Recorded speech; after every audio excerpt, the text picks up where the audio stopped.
Mesdames, Mesdemoiselles, Messieurs, bonjour. Je dirais chers amis parce que j'imagine que nous avons ensemble beaucoup à partager. Nous sommes sans doute ce que la Bible appelle le petit reste. Le petit reste, c'était celui à partir duquel on rebondit.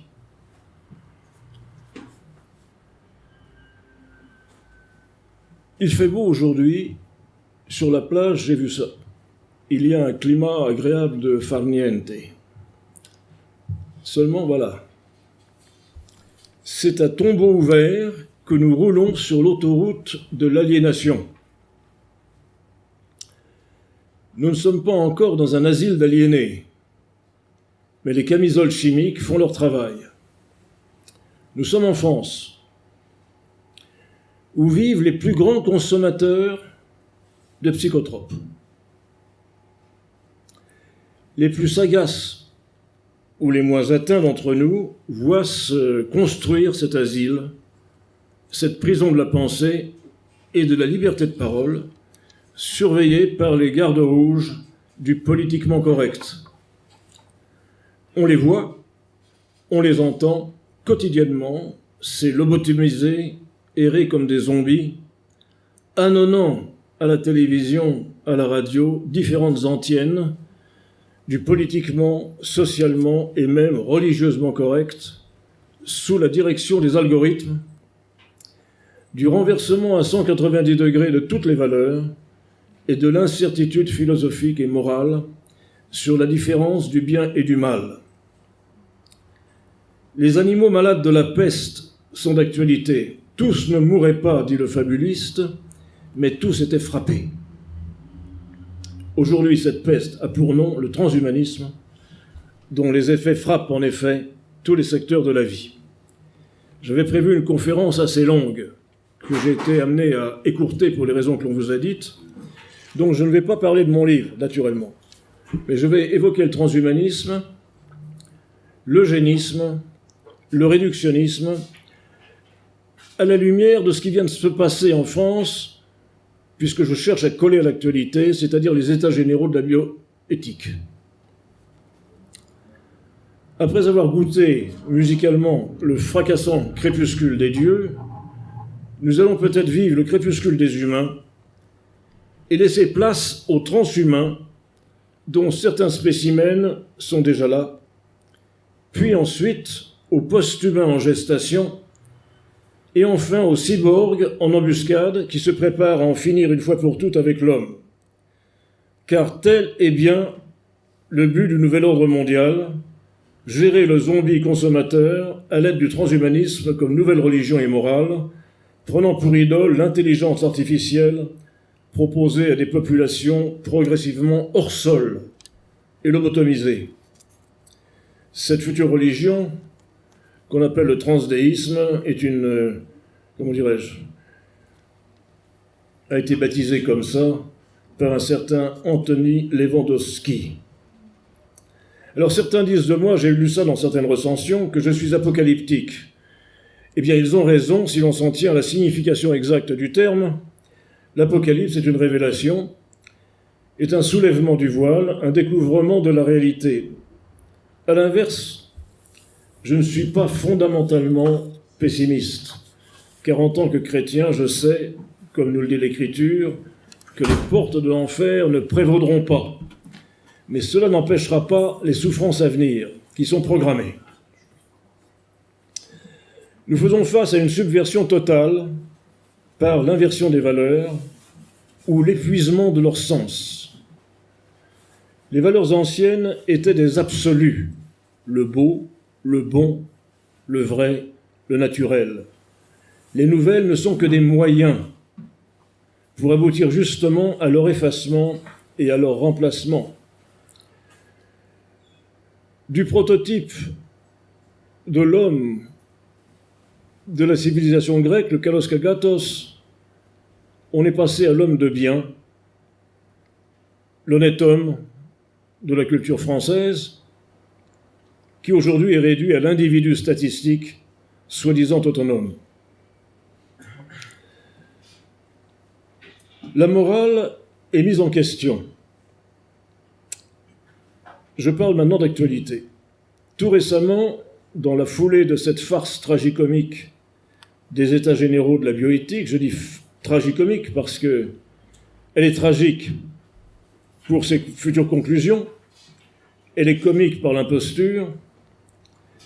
Le président du Conseil consultatif national d'éthique, le CCNE, ne déclarait-il pas ne pas savoir ce que sont le bien et le mal, ce qui est un petit peu fort pour le responsable du Comité national d'éthique. Peut-être aurait-il dû dire qu'il ne savait plus ce que sont le bien et le mal, marquant et reconnaissant ainsi une rupture de morale. Quand le mal devient le bien, et le bien le mal, et ce n'est pas une façon de parler, parce qu'en bioéthique, c'est exactement ce qui se passe. On est dans la subversion. Laquelle subversion est le moteur sous-jacent de toute révolution. Et leurs sectateurs néognostiques du transhumanisme parlent évidemment de cette nouvelle morale. Et continuant sur sa lancée, le président du CCNE, le professeur Jean-François Delfraissy, a pu déclarer non seulement qu'il ne savait pas ce qu'était le bien et le mal, mais osant aller plus loin, il ajoutait « Je vais vous dire ce qu'on appelle les valeurs universelles, les droits de l'homme, etc. Les Chinois appellent ça des histoires d'occidentaux. En Chine, il y a une science qui avance, ce qui veut dire que la nôtre n'avancerait pas. Il y a une science qui avance et il y a des ruptures vis-à-vis des grands principes qui prévalent chez nous. Par exemple, dit-il, il y a actuellement plusieurs milliers de transplantations qui sont réalisées à partir d'organes de condamnés à mort. Nous le savions, mais nous discutons toujours avec eux, naturellement, pour établir des lois internationales de bioéthique. Plaisanterie. Mais ce pragmatisme amoral, c'est alpha privatif, sans morale, il n'est pas immoral, il est sans morale. Ce pragmatisme amoral, eh bien, il est aussi valide chez nous. Et je vais faire une analogie qui est en plein dans l'actualité. Ce prélèvement d'organes sur des condamnés à mort en Chine, que le président du CCNE prend pour exemple de relativisme des grands principes, n'est-il pas proche de l'expérimentation que nous pratiquons nous-mêmes en Occident sur des embryons humains qui, du fait des processus utilisés, sont eux aussi des condamnés à mort? Car dans les deux cas, c'est au nom de la science et de la médecine que se développe paradoxalement une culture de mort. Pratiquement, qu'est-ce qui se passe? Lorsque l'on fait, par exemple, une fécondation in vitro, lorsque l'on fait une syngamie, que l'on met en présence d'un ovocyte des spermatozoïdes, on va obtenir un certain nombre d'embryons humains. Pas 1, 5, 6, 10. On va faire un tri et on va en choisir un ou deux que l'on va implanter dans l'utérus. Et les autres, qu'est-ce qu'on en fait? On les congèle, on les vitrifie. La loi française oblige à les supprimer au bout de 4 ou 5 ans. Soit le couple qui a fait cette opération vient en rechercher un deuxième embryon, soit généralement il les oublie. Ce qui me fait dire à certains couples, dimanche prochain, quand vous passerez devant le laboratoire, allez donc faire une petite visite à vos enfants qui sont là-haut, dans le froid. Soit ils sont donnés à d'autres couples qui en demanderaient, soit ils sont utilisés pour la science. S'ils sont utilisés pour la science, ils sont obligatoirement détruits. On touche un embryon, on le tue. Toute recherche sur l'embryon tue l'embryon. La recherche sur l'embryon est un crime. Alors je me mets en difficulté naturellement avec la loi, puisque la loi l'autorise depuis 1 an. On peut ajouter aussi les travaux chinois, parce que la Chine est très en avance, puisqu'elle n'a pas d'éthique. On peut y ajouter les travaux chinois sur l'acide désoxyribonucléique, qui a été collecté de par le monde sur des échantillons de salive d'individus avec un quotient intellectuel supérieur à 160. Beaucoup de prix Nobel ont été appelés pour cela. Donc ils ont fait cette collection, ce qui leur permet de sélectionner des gènes, d'avoir une banque de gènes à haut pouvoir, théoriquement, à haut pouvoir de quotient intellectuel, dans le but précis d'une fabrication espérée de générations d'hommes supérieurs. Et parallèlement, ils opèrent le clonage. Récemment, 3 mois, au début de 2018, ils ont annoncé le clonage de primates à Shanghai, qui annonce donc le futur clonage humain. Quand un pays ou un continent se lance dans des recherches de ce type, les autres continents s'énervent parce qu'ils vont prendre un retard technologique. C'est ce qui se passe par exemple avec l'intelligence artificielle. Là, le gouvernement vient de prendre des décisions pour que l'on avance sur cette recherche, parce que sinon nous allons perdre des brevets et nous serons amenés à acheter des droits dans des pays qui auront pris de l'avance. C'est pareil en biologie. Alors, dans ces conditions, quelle est la possibilité d'émettre encore des principes bioéthiques internationaux ? Il existe une convention, la convention d'Oviedo, qui interdit ce genre de choses. Dans tous les congrès où je participe, notamment à Strasbourg, on brandit toujours cette convention d'Oviedo. Et tout le monde s'est assis dessus depuis longtemps. Car en bioéthique, qui est devenue ce que j'appellerais une imposture bioéthique, tout est désormais à géométrie variable. Rien n'est vraiment inscrit dans le marbre, tout est fluctuant. Et d'ailleurs, la nouvelle morale des transhumanistes n'est-elle pas, par exemple, de nous imposer, ce qu'ils feront, de choisir les meilleurs gènes pour nos enfants ? Bien entendu, à partir du moment où ces techniques sont mises en place, il faudrait être fou pour ne pas choisir les meilleurs gènes. Mais vous voyez, nous nous mettons dans une nouvelle situation, la situation où nous décidons, nous, des gènes de nos enfants. Cela s'inscrit dans une dynamique de la recherche et du droit à l'enfant parfait. En effet, à partir du moment où la technique devient possible, si la proposition est faite sur ce fameux marché de l'enfant parfait, qui pourrait être assez fou pour ne pas choisir les meilleurs gènes pour sa progéniture, et celle-là dans le cas où la procréation est rebaptisée reproduction humaine. La sémantique a son importance. Nous avons des lois sur la procréation, les transhumanistes ont des propositions sur la reproduction industrielle de l'homme, c'est-à-dire de passer par l'exogénèse. Alors ça, c'est un des grands fondamentaux du transhumanisme, de pousser à la recherche de l'utérus artificiel, du liquide amniotique artificiel, il y a des avancées, de façon à en terminer avec cet esclavage de la femme condamnée à 9 mois de gestation. Actuellement, on peut lui éviter déjà à cette malheureuse le contact avec l'homme, puisqu'on peut faire tout ça in vitro. On peut faire avancer cette gestation jusqu'à un certain point, puis la reprendre plus tard pour la finir en incubateur. Il nous reste une assez longue période médiane, et c'est là où sont actuellement les recherches.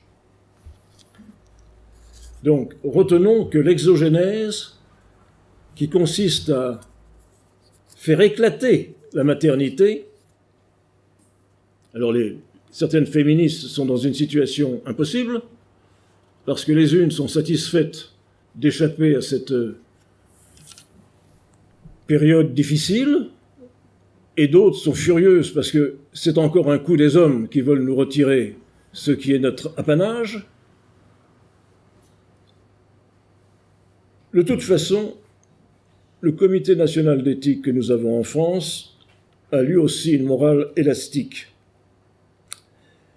Il est devenu récemment perméable et favorable à l'ouverture de la PMA aux couples de femmes, aux lesbiennes, en désaccord avec leurs propres avis. C'est-à-dire qu'il y a encore 1 an ou 2, le CCNE était opposé à ça. Et maintenant, le voilà qui est disposé à accepter ce genre de choses. Alors pourquoi cette volte-face ? Sans doute parce que le président a estimé que ce nouveau droit de l'homme, si l'on peut dire, s'inscrit dans une revendication de liberté et d'égalité dans l'accès aux techniques de PMA pour répondre à un désir d'enfant. Rappelant au passage que le CCNE a souhaité pallier une souffrance induite par une infécondité résultant d'orientation personnelle. Alors qu'il s'agisse de lesbiennes, ou tout simplement de ce qu'on appelle le social freezing, c'est-à-dire la vitrification d'ovocytes de femmes qui privilégient leur carrière et qui désirent enfanter plus tard ou après la ménopause, ce renversement total de position de la part du CCNE, ce n'est pas nouveau. Il est sous la pression des médias subventionnés et des lobbies LGBT si influents et protégés par l'ONU, autant que par les commissions de bioéthique de l'Union européenne. M. Ban Ki-moon, secrétaire des États-Unis, a l'an dernier nommé un expert en matière d'homosexualité, de façon à ce que cette déviance devienne la normalité et qu'elle soit non pas imposée, parce qu'on ne peut pas encore le faire, mais ça viendra, qu'elle devienne la normalité dans tous les pays. Et la pression est ainsi faite. Alors je peux vous témoigner de ce qui se passe par exemple à Bruxelles avec les commissions de bioéthique. Les commissions de bioéthique ont des responsables. Chaque commission a un sujet particulier. Généralement, le président de ces commissions est choisi parmi les minorités sexuelles. Pour ce qui s'agit, lorsqu'on parle de la GPA, la gestation pour autrui, je crois que je ne sais pas si c'est un monsieur ou une dame, mais de toute façon, il y a le passage d'un monsieur à une dame ou d'une dame à un monsieur. Sans jugement de valeur, naturellement, on ne juge pas, n'est-ce pas ? Alors, cette personne est responsable de la gestation pour autrui. Elle a été accusée, cependant, d'avoir des intérêts financiers aux Indes. Et vous savez que les Indes sont le réservoir des ventres alloués. Tout récemment, je lisais dans un canard parisien que l'on s'inquiétait en France de la montée de l'homophobie, de la transphobie et de la LGBT-phobie. Vous voyez que la sémantique des médias est d'une créativité extraordinaire et atterrante. Ainsi, peut-on lire sous l'excellente plume, par contre, de Jean-Marie Leméné, qui fait partie de la fondation Jérôme Lejeune, que, je le cite, « Depuis plus de 30 ans, le CCNE a ainsi validé des évolutions relatives à l'avortement, au dépistage anténatal, au génie génétique, à la procréation médicalement assistée, à la congélation de l'embryon, à la recherche sur l'embryon, etc. Depuis plus de 30 ans, sur les ruines d'une morale déconstruite, le CCNE en a reconstruit une nouvelle. Et ce nouvel ordre moral s'est structuré insensiblement, et personne ne s'est avisé d'en contester ni les fondements, ni les méthodes, ni les acquis, quand il en était encore temps. Alors, au sujet de cette congélation d'embryons, qui est maintenant acceptée en France, nous apprenions tout récemment qu'une jeune Américaine, tenez-vous bien, c'est une histoire authentique, qu'une jeune Américaine avait mis au monde un enfant provenant d'un embryon congelé depuis 24 ans. La loi française, n'est-ce pas, on détruit les embryons au bout de 4-5 ans. ceux-là ont été conservés. Quelle belle chose, 24 ans. Si bien que l'enfant n'a que 2 ans de différence avec la mère. Alors vous me direz non, parce qu'il était congelé. Est-ce que le fait d'être congelé efface le temps? Il y a une question philosophique ici. En tout cas pour moi, elle est la maman d'un bébé contemporain à elle. Et ce genre de folie existe d'une autre façon. Tenez, je vais vous poser une devinette, là, ça va faire un peu relaxer. Comment peut-on être le fils de sa grand-mère et le frère de son père? Alors, peut-être vous connaissez cette histoire, parce que ça a été publié dans les journaux britanniques, parce que ça s'est passé là-bas. Et alors, je vais vous mimer la scène telle que la journaliste la raconte. Maman, maman, dit un jeune homosexuel, je voudrais être papa. Ah, quelle bonne nouvelle, mon petit. Mais comment vas-tu faire? Eh bien, je vais aller au laboratoire au coin de la rue et je vais apporter un échantillon de sperme. Ah oui. Et on va trouver un ovocyte dans une banque d'ovocytes. On va le décongeler. On va mettre tout ça en tube à essai, on agite et on aura un embryon. Mais c'est génialement petit. Mais maintenant, comment vas-tu faire? Il faut que cet embryon soit inséré quelque part. Mais maman, toi, tu peux le faire pour moi. Et c'est ce qui s'est passé. Là, je vous fais rire, mais c'est ce qui s'est passé. On a donc un gentil petit garçon qui est né de cette façon. Il est donc le fils de sa grand-mère et le frère de son père. Alors voilà à quelle folie on parvient en jouant avec la génétique. La question, dit Jean-Marie Lamennais, n'est plus de savoir comment se comporter bien avec l'être humain, mais pourquoi le faudrait-il absolument? Qui serait donc l'homme pour mériter autant d'égards? Là, il copie une phrase d'un psaume. Qui est l'homme, Seigneur, pour que tu lui portes autant d'intérêt? Pourquoi serait-il sacré? Être homme ne s'impose plus. L'homme doit aujourd'hui se justifier du simple fait d'exister. Pourquoi la vie de l'homme mériterait-elle d'être plus respectée que celle d'autres espèces vivantes? C'est la thèse transhumaniste fondamentale. Le rétrécissement occidental de la raison, dit-il, ne sait plus répondre clairement à la question de savoir qui est l'homme, d'où l'inflation de toutes ces lois de bioéthique, qui sont sans doute un triomphe du droit, mais une défaite de la justice. Ce sont elles qui permettent aux transhumanistes de faire main basse sur l'humain sous pavillon de complaisance de la morale. Alors sur ce respect du caractère sacré de la vie humaine et l'éventuelle préférence que l'on pourrait donner à l'animal par les végans et les autres antispécistes, qui sont d'ailleurs presque tous des transhumanistes, je vous invite à faire la connaissance du professeur Peter Singer d'Australie, très connu, titulaire de la chaire de bioéthique du Princeton et de l'université de Melbourne. Ce bioéthicien crée la polémique parce qu'il est un grand défenseur de l'avortement, mais surtout, il propose l'infanticide maintenant. Docteur honoris causa, naturellement, de beaucoup d'universités. Il est suivi maintenant par d'autres soi-disant bioéthiciens italiens qui prônent l'avortement post-natal. J'ai bien dit avortement post-natal. Comment peut-on avorter post-natalement?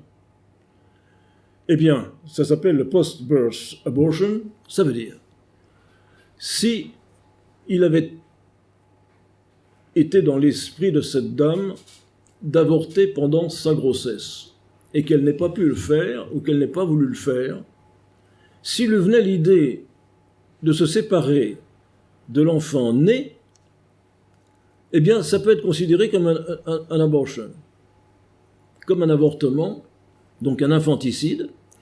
Et Peter Singer explique que jusqu'à l'âge de 6 mois, peut-être d'1 an, voire 2, il n'y a pas de conscience Il n'y a pas de conscience. Et que donc, la suppression n'est qu'une suppression de masse de chair, c'est ce que nous racontait Voltaire, déjà. Il n'a rien inventé, seulement il en est maintenant le théoricien. L'infanticide va venir à la mode parce que on va lui donner pour raison la convenance d'une famille qui, pour des raisons financières ou de simple caprice, ne désire plus garder cet enfant et ne désire même pas le donner à d'autres en adoption, mais purement et simplement le détruire. Alors, vous voyez ce que disait Bernanos autrefois. On ne comprend absolument rien à la civilisation moderne si l'on n'admet pas d'abord qu'elle est une conspiration contre toute espèce de vie spirituelle. Et permettez-moi de me citer moi-même, sans doute les intellectuels qui jusqu'à présent ont failli dans leur mission de sentinelle, ou même participé à l'entreprise de déconstruction, vont-ils se ressaisir devant la menace de submersion par cette idéologie totalitaire qui se cache sous le masque de la révolution biotechnologique? J'avais écrit ça avec beaucoup de naïveté dans le transhumanisme décrypté.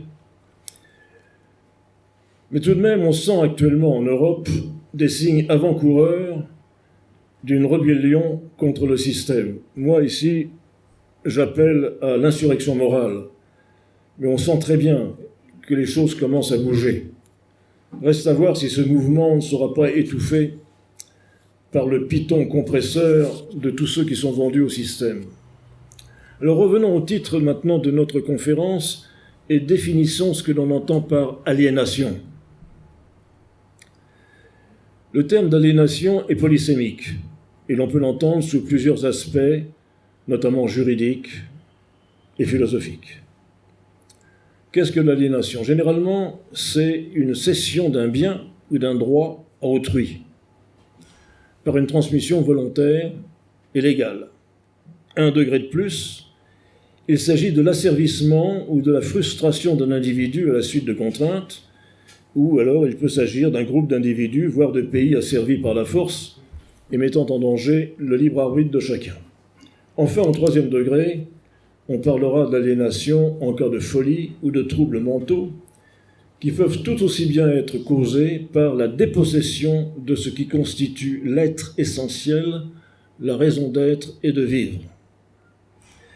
De l'aliénation de prérogatives individuelles cédées à la société, de l'aliénation sociale ou politique et à l'idéologie, vient l'aliénation mentale et pour en finir, l'aliénation totale à un nouvel ordre mondial. L'engrenage est évident, il n'y a plus quelques pas à faire pour y parvenir. Aujourd'hui, nous sommes fatigués d'être hommes.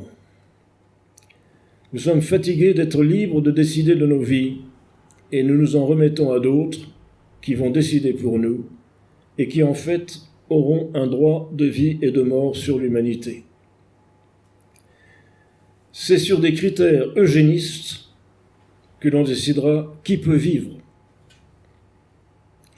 Ce sont sur des critères sociaux et financiers que l'on décidera qui peut et doit mourir et quand. On est en plein ici dans l'actualité des États généraux de la bioéthique. En ce qui concerne les critères eugénistes du droit à la vie, la question n'est pas vraiment nouvelle. On veut trier les hommes, désormais OGM, ou HGM, c'est-à-dire humains génétiquement modifiés, comme le dénonce courageusement le professeur Privat, ils sont rares ceux-là. On veut les trier comme on trie les lentilles et les petits pois. Ils doivent être formatés et répondre aux normes précises qui leur permettent d'être considérés comme des humains. C'est ce que l'on peut appeler le déni génétique. Et on doit cela, c'est pas nouveau, à deux savants, Crick et Watson. Ces deux savants qui ont découvert la structure hélicoïdale de l'acide désoxyribonucléique et qui ont obtenu pour cela le prix Nobel en 1962. Ce qui d'ailleurs est une affaire très contestée parce qu'il semble que ce soit quelqu'un d'autre, Madame Robinson. Alors ils ont déclaré par la suite, et ça c'est très important, que les enfants qui naîtraient sans être capables de répondre avec satisfaction aux tests génétiques qu'ils proposent soient déchus de la qualité d'être humains. Conséquence, ils n'ont pas le droit de vivre. Eh bien, c'est ce que l'on fait par exemple avec les enfants atteints de Down syndrome, le fameux trisomie 21, plus connu sous le nom de mongolisme, qui sont détruits avant la naissance à la hauteur de 96%. Toutes les familles ne sont pas héroïques et préparées à accepter un handicapé. 96% des enfants ou des fœtus sur lesquels on a trouvé cette particularité chromosomique sont détruits. Je vous laisse imaginer ce que c'est que cette destruction, qui n'est pas appelée parce qu'on fait attention au vocabulaire, ce n'est pas une IVG, ce n'est pas une interruption volontaire de grossesse, c'est une interruption thérapeutique de grossesse. Je voudrais bien que vous m'expliquiez qu'est-ce qu'on a soigné là-dedans en tuant.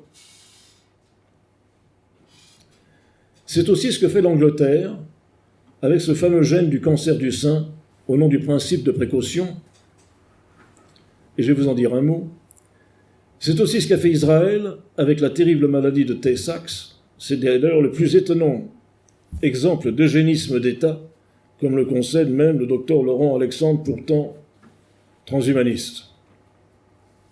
Un jour, une dame vient me voir à l'église pour baptiser son petit garçon.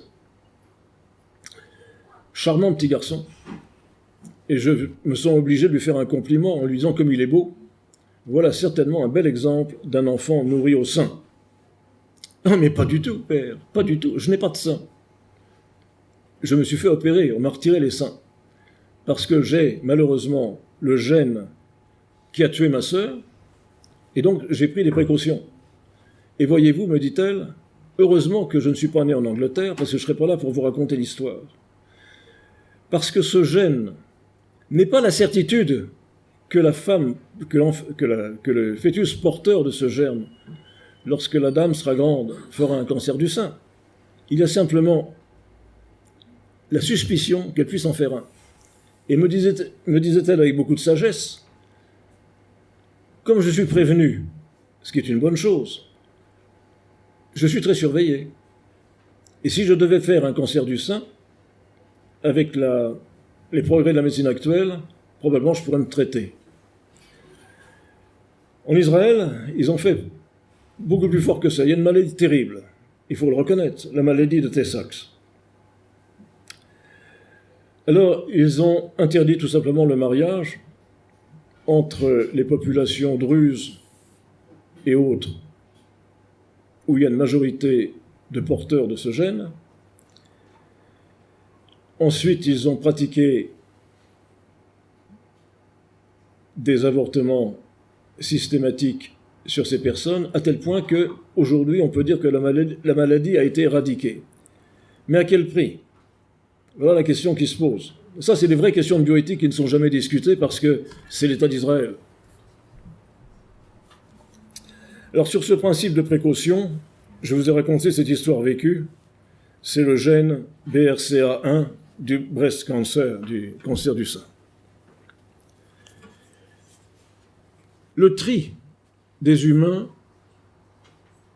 il est maintenant pratiqué chez nous par ce qu'on appelle le diagnostic préimplantatoire, qui voit ses indications se multiplier à la recherche de la mucoviscidose, de la myopathie, de la démence de Huntington, de la trisomie 21, etc. Nous savons maintenant faire l'édition du génome, le séquençage de l'ADN, qui ouvre l'ère non seulement de la médecine prédictive, mais aussi de l'eugénisme positif et négatif. Les bébés médicaments fabriqués en Angleterre depuis plusieurs années ont fait des émules en France en 2011. Vous vous rappelez sans doute cette histoire de la fabrication Dans la fabrication, oui, la fabrication d'un enfant en espérant pouvoir à partir de lui sauver son petit frère aîné. Donc, ça n'a pas ému la presse. La presse a simplement félicité l'exploit technique. Le DPI, le diagnostic préimplantatoire nécessaire pour sélectionner le bon embryon, implique par définition la destruction des mauvais embryons. Mais on n'est plus à cela près, puisque, je le répète, à chaque fécondation in vitro, qui devient une méthode de routine, plus de 5% des petits-enfants français naissent aujourd'hui par ce type de fécondation.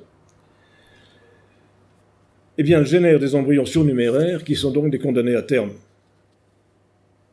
Donc, il est évident que l'on avance avec certitude vers la sélection des enfants à naître, tout comme le transhumanisme le demande, vers une reproduction humaine en laboratoire. Le docteur Laurent Alexandre avait dit dans un livre qui s'appelle « La mort de la mort » que bientôt, ceux qui continueront à vouloir faire des enfants comme autrefois, à la papa, seront montrés du doigt comme des gros cochons, car nous avons des méthodes stériles et impeccables pour faire ça en laboratoire. Je ne pense pas que sa prophétie arrive rapidement, mais la dynamique dans ce sens existe. Car ce que l'on cherche à faire, biologiquement, mais aussi juridiquement, c'est la séparation de la sexualité de la procréation. Et cette idée-là, elle est très grave, parce que c'est la fin de la condition humaine. Il serait ainsi possible d'éliminer tout ce qui ne convient pas. Un rapport sur le diagnostic prénatal et les pratiques sélectives montre très clairement qu'en rendant possible l'identification de plus en plus précise de pathologies du fœtus, ces techniques ouvrent la porte à des pratiques médicalisées de sélection des enfants à naître. Alors ça, la sélection des enfants à naître, c'est le grand manifeste des transhumanistes. Ils veulent se tenir aux manettes de l'évolution humaine qu'ils veulent accélérer. L'évolution humaine a pris des milliers d'années ou plus, je ne sais pas, peu importe. Mais eux veulent se mettre aux manettes d'une évolution accélérée. Alors cette séparation de la sexualité et de la procréation, c'est un des fondamentaux du transhumanisme. Et cet objectif est partagé par les responsables de la famille en France et de la recomposition de la famille. Un médecin très au fait du transhumanisme nous déclarait récemment dans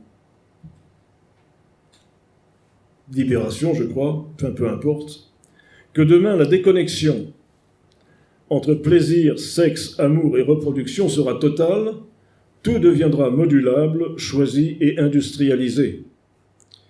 Sélection et modification génétique des embryons, sexe virtuel et robosexe, utérus artificiel, enfants produits par des couples de même sexe, bébés avec 3 parents, c'est-à-dire 3 ADN, enfants produits par des couples de même sexe, vont industrialiser l'amour, le sexe et la procréation. Et d'une façon optimiste, il disait « le sexe ne va pas disparaître pour autant, mais il ne servira plus à faire des bébés ». Alors je vous laisse imaginer à quoi il peut servir. Et on veut bien le croire au spectacle affligeant que nous livre la nouvelle version de Sodome et Gomorrhe où nous vivons. L'homme s'est voulu affranchi de Dieu, il a voulu l'autonomie, et va en fait de l'autonomie à l'aliénation. Une des grandes aliénations actuelles, c'est l'hyperconnexion. Hyperconnecté, l'homme se croit autonome, alors qu'il est devenu totalement dépendant, plus ou moins à son insu, des algorithmes qui lui disent et lui dictent ce qu'il doit faire, ce qu'il doit acheter, ce qu'il doit manger, ce qu'il doit regarder, etc. L'aliénation électronique est paradigmatique de cette situation. Nous sommes actuellement invités à nous faire reconnaître même par nos appareils, par la voix.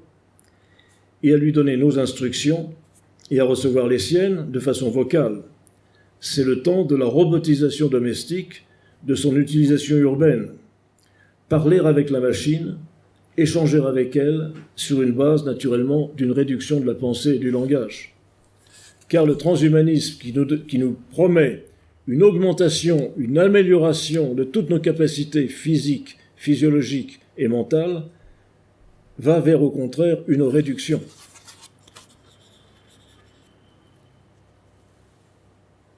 Sur cette hyperconnexion vocale, la fraude, voire la criminalité par fausse reconnaissance vocale sont inévitables. Ceci étant, on n'est pas contre la recherche scientifique, ni contre l'utilisation de certaines avancées de ce qu'on appelle faussement l'intelligence artificielle, car ce n'est pas l'intelligence, c'est la rapidité du traitement de données, ce qui n'est pas l'intelligence. Donc la robotisation peut avoir certainement des effets très positifs, et en particulier dans la précision du geste chirurgical. Alors la question est la suivante. Est-ce que ça, c'est le crépuscule de l'humain ? Dans mon ouvrage, j'ai fait état des origines philosophiques et biologiques de l'idéologie transhumaniste.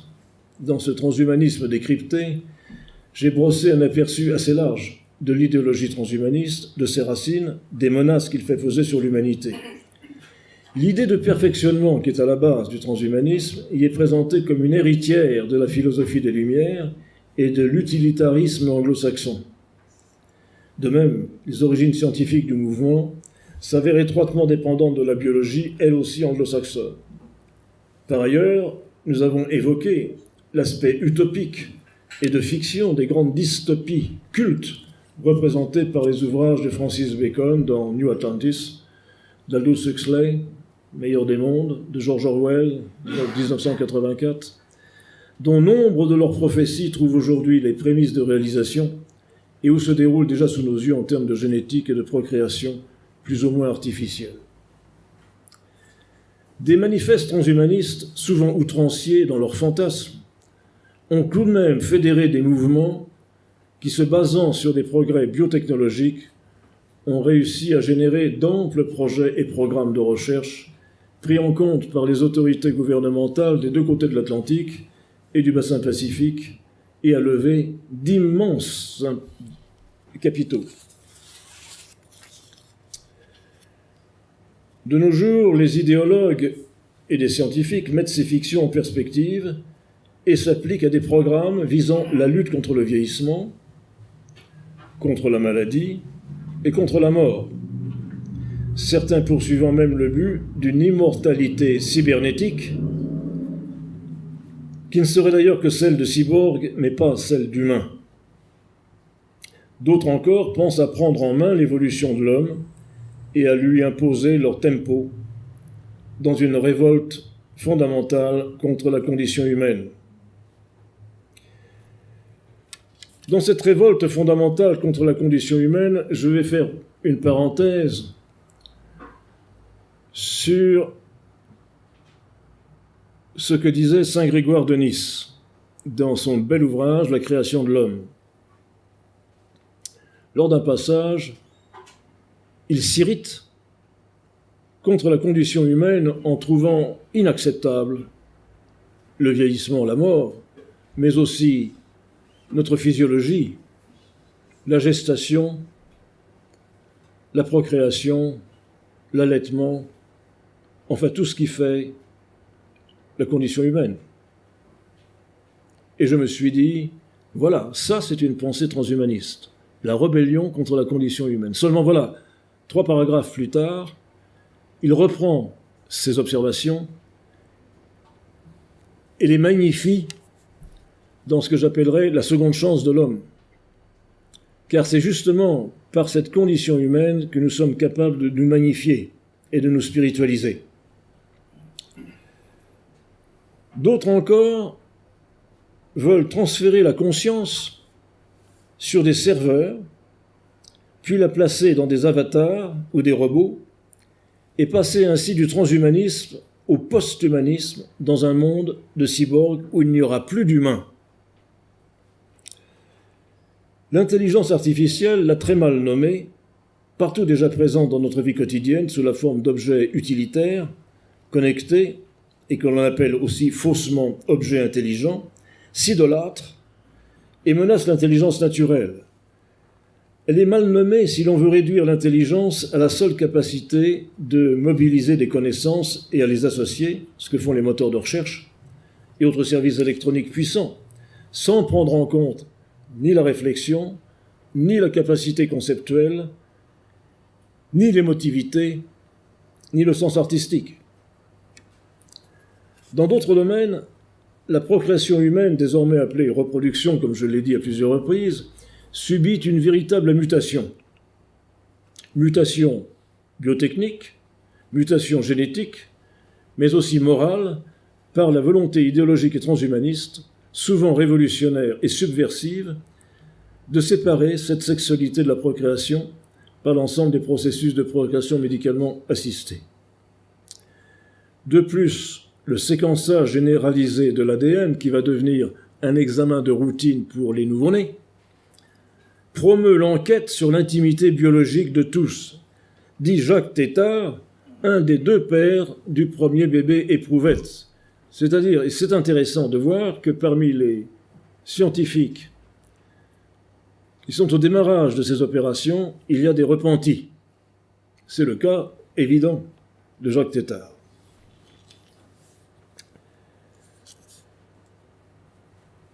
Et l'édition du génome, naturellement, ouvre des avenues nouvelles conduisant à la thérapie génique et un changement de paradigme de la médecine qui passe de la médecine thérapeutique vers une médecine prédictive et personnalisée.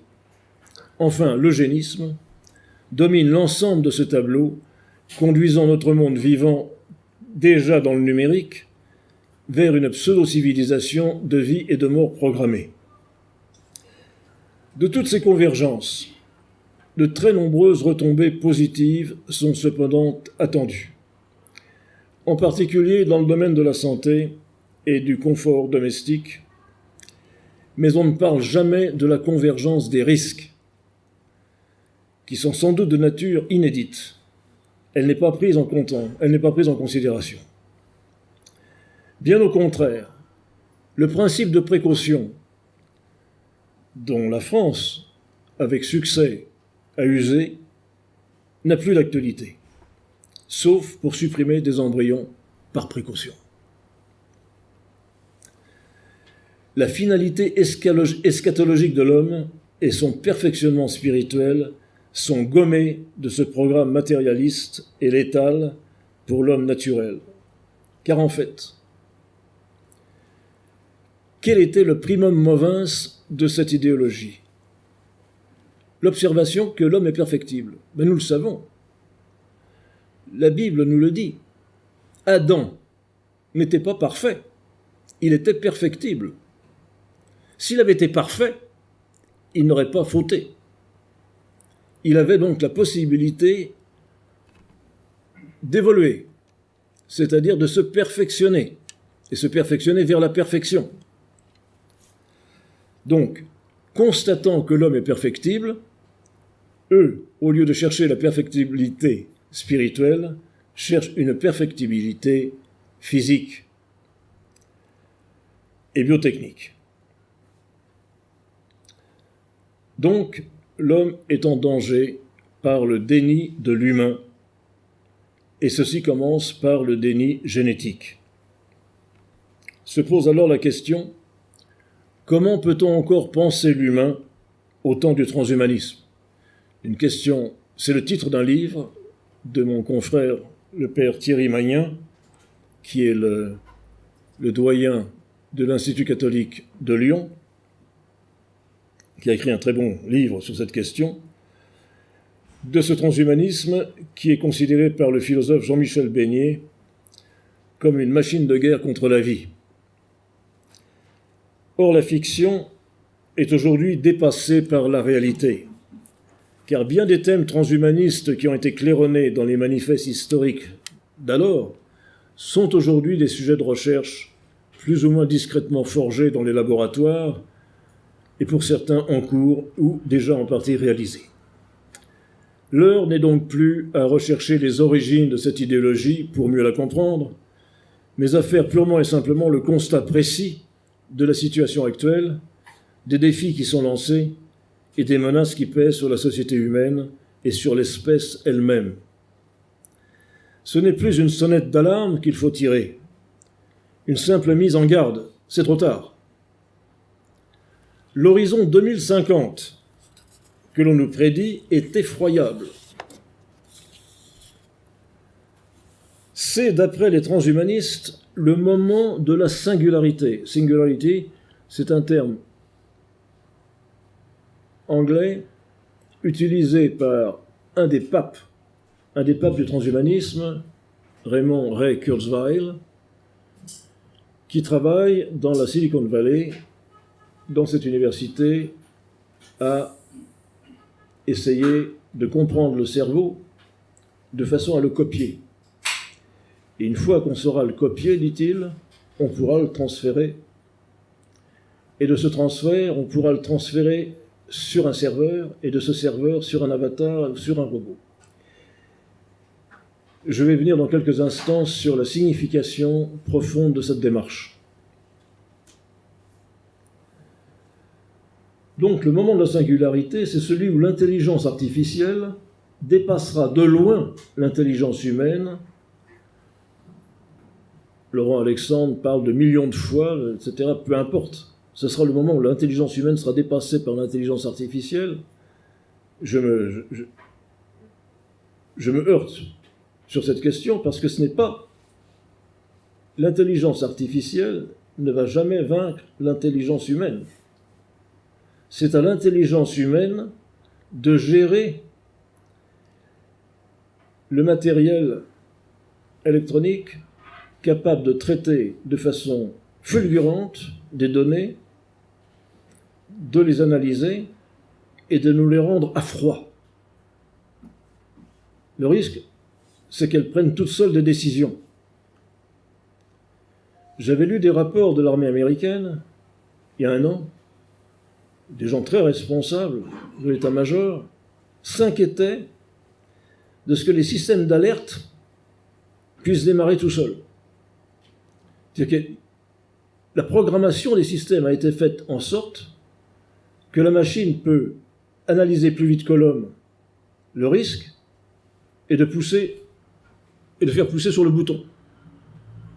Ils s'inquiétaient de la perte de contrôle au niveau de l'état-major, de la perte de contrôle, et c'est ce qui nous pend au bout du nez pour bien d'autres choses. Cette époque de la singularité sera celle aussi où 25 à 50% probablement des espèces vivantes auront disparu. Ce sera aussi le moment d'un flux migratoire de réfugiés climatiques incontrôlables. Ce sera donc le moment de la violence.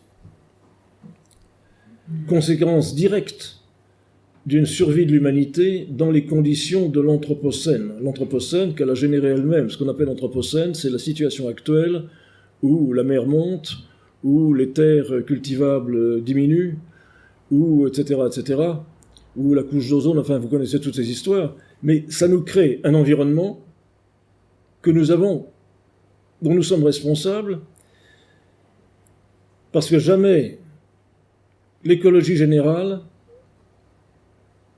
depuis que le monde existe, n'a été aussi atteinte que durant ces 25 dernières années par l'industrialisation forcenée de nos régions. Au-delà même des transgressions auxquelles nous assistons, nous comprenons toute la dimension subversive des démiurges contemporains qui opèrent à leur guise, tandis que la fatigue d'exister conduit l'homme au déni de lui-même, au renoncement à être, et tout va très vite. L'accélération est vraiment exponentielle. L'incertitude du futur ronge progressivement une société en partie lobotomisée qui regarde passer le train du développement vertigineux, par exemple, des NBIC. NBIC, c'est les nanotechnologies, les biotechnologies, les technologies électroniques et les sciences cognitives. Et leur convergence sans saisir la direction générale. Faisant allusion au mythe de l'Antiquité, je dirais que Thésée ne reconnaît plus son bateau, tandis que les Romains se désespèrent devant le saccage de Rome et le cimetière des dieux, hier encore jugés sur leur stèle. Nous sommes au pied du mur et peut-être le dos au mur. J'ai donné un sous-titre à mon livre, La métamorphose du bateau de Thésée.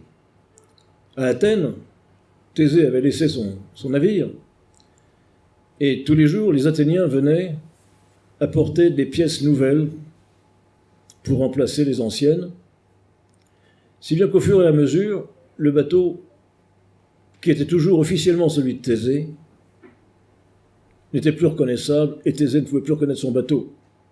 Et c'est le risque qui nous pend au bout du nez, c'est qu'à force de nous changer, parce que j'en ai pas parlé ici, mais j'en parle dans le livre, à force de nous faire des organes artificiels, ce qui n'est pas inutile, des prothèses, demain de l'insertion de micropuces sous la peau, voire sur le cerveau, on change l'homme définitivement vers un cyborg.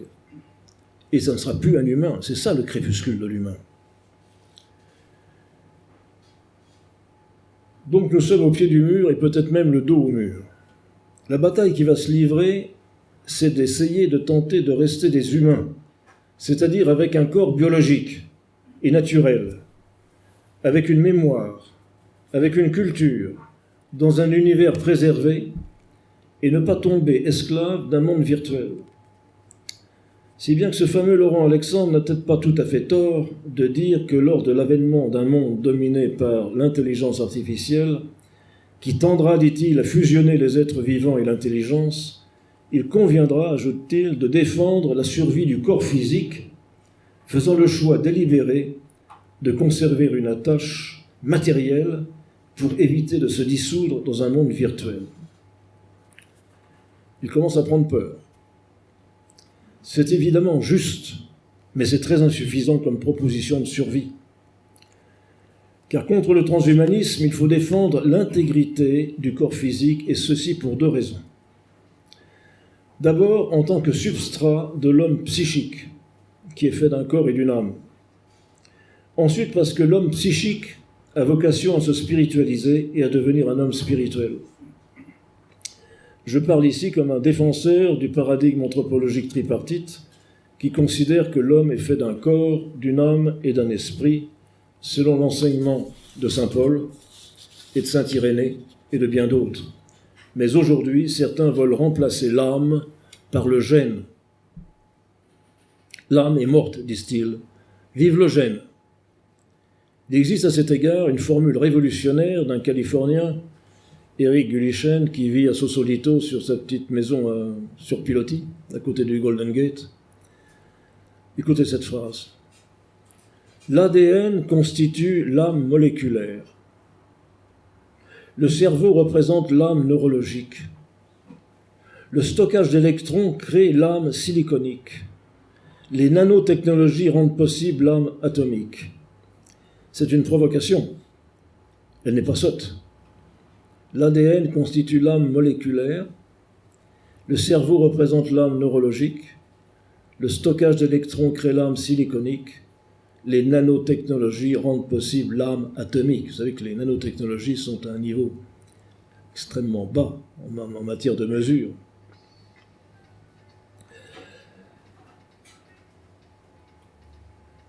C'est d'une parfaite logique, mais paranoïaque. C'est-à-dire qu'à partir d'un jugement faux, on développe avec logique la suite de ses conséquences. Alors le premier des moyens à mettre en œuvre, c'est de comprendre la grandeur du juste nécessaire, de reprendre en main l'éducation de fond en comble et de refuser de contribuer par tous les moyens à cette croissance absurde et mortifère que l'on croit infinie. Le deuxième moyen, il faut échapper à l'hérésie néognostique du transhumanisme. Car de quoi s'agissait-il lors des grandes hérésies gnostiques du IIe et IIIe siècle, au début du christianisme? Il est bon de reprendre ici un texte de Henri Puech dans un livre merveilleux, Enquête de la gnose, qui est cité par Mircea Eliade, qui rendait ainsi hommage à la clarté et à la concision d'Henri Puech dans cette définition. Je le cite. Il s'agit donc de la gnose. Plus que d'une critique ou d'une contestation, il s'agit ici d'une révolte, obstinée, violente, de vaste portée et de graves conséquences contre la condition humaine, l'existence, le monde et Dieu lui-même. Elle peut tout aussi bien conduire à l'imagination d'un événement final qui serait une révolution, retournement et renversement de la situation actuelle, substitution réciproque de la gauche et de la droite, de l'extérieur et de l'intérieur, de l'inférieur et du supérieur, qu'au nihilisme. Il s'agit du nihilisme des gnostiques libertins qui, affranchis de toute loi naturelle ou morale, usent et abusent de leur corps et du monde pour les profaner et les épuiser, les nier et les anéantir. C'est le nihilisme d'un Basilite, par exemple, pour qui tout être, toute chose, l'univers pris dans la totalité de son devenir, sont destinés à trouver dans la nuit de la grande ignorance, dans la paix du non-être, leur accomplissement définitif. Eh bien, ce qui est décrit ici concerne la gnose, mais ça va comme un gant au transhumanisme et démontre donc l'essence subversive et révolutionnaire du transhumanisme. Je me cite. « Ce qui advint avec les philosophes des Lumières, ne saisissant que l'homme psychique, un âme et un corps, dans une réflexion réductrice, abolisant les frontières entre l'humanité et l'animalité, c'est-à-dire en ne considérant plus que la matière à éduquer et à améliorer, advient aussi pour leurs suiveurs, les théoriciens du transhumanisme, de l'amélioration et du dépassement de la condition humaine. D'un côté, réduisant tout l'homme à de l'organique, qu'il entend modifier, le transhumanisme est moniste, matérialiste et évolutionniste. De l'autre, par son mépris du corps et son désir d'en faire fi, de l'anéantir, voire de s'en affranchir, mais de conserver l'esprit, ou plus précisément la psyché, même dans un cyborg, le transhumanisme trahit plutôt une tension dualiste qui n'est pas exempte d'un parfum de gnose. D'où la question, l'idéologie transhumaniste est-elle dualiste? Oui. L'homme-machine qui avait été annoncé par Onfray de la Métrie, eh bien cet homme-machine est finalement beaucoup plus d'origine cartésienne qu'issu de la pensée d'Onfray de la Métrie. C'est au dualisme cartésien que l'on peut l'associer. Ce que ne manque pas de faire le spécialiste de la théorie de la culture et de l'histoire des mentalités, j'ai cité Hartmut Böhme, ou le philosophe néo-marxiste post-structuraliste Slavoj Žižek, Böhme dit « Les prophètes Marvin Minsky et Hans Moravec ». Marvin Minsky, à Boston, est le père et un des pères de l'intelligence artificielle. Et Hans Moravec, grand transhumaniste. Par exemple, sont des gnostiques. Ils veulent surmonter le monde de la matière et de la corporéité dans le but de créer une sphère de l'esprit. Certes, disent-ils, il faut sacrifier le corps humain, ce tas de terre, ce sac d'entrailles, mais on peut le faire le cœur léger, car la terre et le corps sont marqués au fer de la perdition. Se défaire du corps et sauver l'esprit en le téléchargeant, puis en le transférant dans un autre corps, est-ce que ce n'est pas le paradigme de la réincarnation? Je vous signale, j'étais obligé d'alléger le texte, je vous signale que le bouddhisme, l'hindouisme, marchent très bien avec le transhumanisme. Et le Dalai Lama actuel a dit que ces travaux sont très importants parce que pour ceux qui croient en la métempsychose, ça devient passionnant. Si je le rencontre, je ne l'appellerai pas vénérable. Alors, faire de Ray Kurzweil, le Californien, un néognostiste scientifique, n'a rien d'incertain. Je ne voudrais froisser personne, mais on sait comment Pierre Teilhard de Chardin était lui aussi tenté par cette idée de la noosphère qu'il caressait et dont il n'était d'ailleurs pas l'inventeur du concept. Quant à faire du jésuite paléologue un autre gnostique, j'en suis convaincu. Slavoj Žižek, le psychanalyste et philosophe néo-marxiste, est encore plus clair sur l'aspect gnostique de l'idéologie transhumaniste. L'académicien de l'Académie royale de Belgique, transhumaniste, Gilbert Hautois, qui flirte vraiment avec le transhumanisme, lui-même reconnaît une frange prophétique quasi religieuse dans le mouvement transhumaniste. Et on nous promet que dans un futur proche, il sera possible d'optimiser nos capacités physiques et psychiques par la manipulation du génome humain. Même le rêve technognostique de l'immortalité semble désormais à portée de main par la transformation de nos identités en applications informatiques téléchargeables sur divers appareils. C'est ça le réductionnisme du transhumanisme et non pas son amélioration. Que l'on s'arrête au transhumanisme dans sa version biologique, c'est-à-dire de l'amélioration des performances et de la complémentarité du corps avec les biotechnologies, ou dans sa version gnostique du mépris du corps et de la volonté de s'en passer, ou pire encore, au post-humanisme avec la création de cyborgs, d'avatars et d'autres robots sur lesquels on réussirait à transférer la soi-disant intelligence humaine, nous sommes dans tous les cas de figure face à un attentat blasphématoire contre l'humain, contre la condition humaine, en un mot, contre la création divine et ses créatures. Je vais m'arrêter ici parce que, si c'est possible, j'aimerais pouvoir échanger un petit peu avec vous.